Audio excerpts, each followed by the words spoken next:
Now we'll look at the options for setting up Sensei courses. Go to Sensei, Settings in the menu. There's just one page of settings, and most of these are fairly self-explanatory, and how you set them is largely a matter of preference. First, the General Settings section affects all Sensei pages and content. The first setting, Access Permissions, controls at a site-wide level whether our courses are open to all visitors without requiring them to log in, or whether we want to get email addresses before we let anyone enroll on them. For the moment, we'll leave this checked and see what the effect of that is. Go down to the bottom and click Save Changes. And in the test browser, where we're not logged in, go to Courses and click on the course title, and then on a lesson, and you'll be denied access and prompted to sign up for the course. Now go back and uncheck the box and save changes again.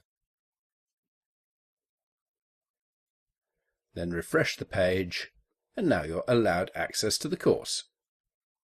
So you can decide which of these you want. If you want your content in general to be open, without the requirement to log in, leave this setting unchecked. If you want to make visitors log in, then leave it checked. I'm going to leave it unchecked because I'll be using eMember and eStore to control access, and I don't want two access control systems in action at the same time. So I'll leave Sensei open, but require payment for some courses or parts of courses using eMember and eStore later on. Next, Sensei has a private messaging system for learners and teachers to contact each other. If you enable this, a button will appear on each lesson page, and learners can click on that and contact the teacher. Here it is. If it's disabled, by checking it here, the button will disappear from the lessons.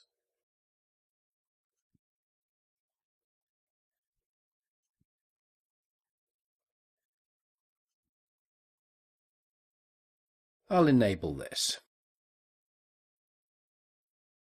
The Courses page and the Course Archive page can be left unchanged. If you tick Output a placeholder image, then a placeholder image will be inserted on the course and lesson pages. This is useful while you're designing the appearance of the pages if you haven't got an image ready yet. You can just see the size and the position of the course image. If you disable Sensei styling, this gets rid of the visual niceties of the Sensei pages. You can use this if you plan to heavily style the site yourself and you don't want conflicting styles getting in the way. I'll use the Sensei styles, so I'll go back and I'll uncheck that so that they're not disabled, so that the Sensei styles are enabled. If you disable Sensei JavaScript, then the percentage completion bar at the top of the courses and the tabs which display a learner's courses won't work, so it's much better to leave that enabled.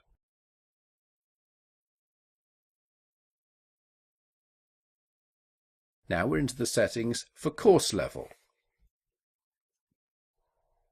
You can decide what counts as passing a course. If you want to make sure that learners really have seen all your lessons, then set this to once all course lessons have been completed.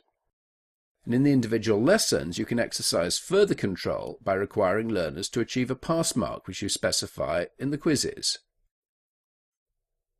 If your courses are wholly self-directed resources and you want learners to be able to pick and choose what they see and how much they do, then set it here to at any time by clicking the Course Complete button. And then it's much freer, and then they can do what they want. If you want your name to appear as the author of the courses, tick the Display Course Author box. You can decide how many lessons you want listed on each page of the Course Archive and the My Courses pages by changing the pagination settings, or you can leave them at 0 to have all the courses listed on one page, which is what I'll do. Next, you can decide whether you want the course image to appear on the archive page, and if so, set its size. If you choose hard crop, then a central section of the course image will be used, so you can use images which are not the same shape as the size that you choose here, without them becoming misshapen. You can decide whether you want the full text or just an excerpt on the course page. I'll choose excerpt. whether you want a smaller number of featured courses to appear on the course archive page, and then the text used to end the excerpt and link to more content, and the WordPress default is more, so I'll leave it at more. Down now to the settings for the individual lessons. Whether you want to allow comments on lesson pages. I'll definitely use that, so I'll enable that. Whether you want the author to appear for the lessons. Yes, I'll enable that. And now the same decisions about images again, this time on the individual lesson pages. How many images you want really depends on the style of your site, how many lessons there are. If you've got fairly short courses with only a few lessons in each course, then you might want images for each one. If you've got a huge long course with, I've got a course with more than 100 lessons, I wouldn't want an image for every individual lesson. So it depends on the style of your site. You can experiment and see what looks best for your site. Then email notifications. Again, it's very much up to you and the style of your course, how many emails you want to receive and how many you want your students to be sent from the system. If progress through the course is highly controlled, then you'll want to enable emails for quiz completion and grading. If the course is much more self-directed, then you could just enable emails for when learners start and complete the course, or send you a message.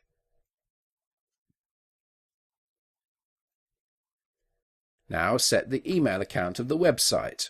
For the moment we're just working offline, so this is a dummy email address and it won't work. When you move the site online at the end of the course, you need to change this and put in a working email address which matches the domain name of your live site.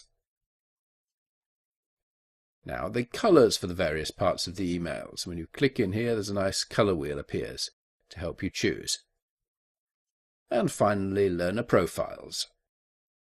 If your site's going to be a social one where people know who else is enrolled on the courses, then you'll want to enable public learner profiles. Maybe information about their course completion and the My Profile link. For the moment, I'm disabling these. My feeling is for my style of courses, these won't be wanted. They're a distraction, so I'll disable all of these. That's Sensei settings completed. As we've seen, there's a lot of freedom here, and the settings you choose are very much dependent on the style of your courses. In the next lesson, we'll look at quizzes.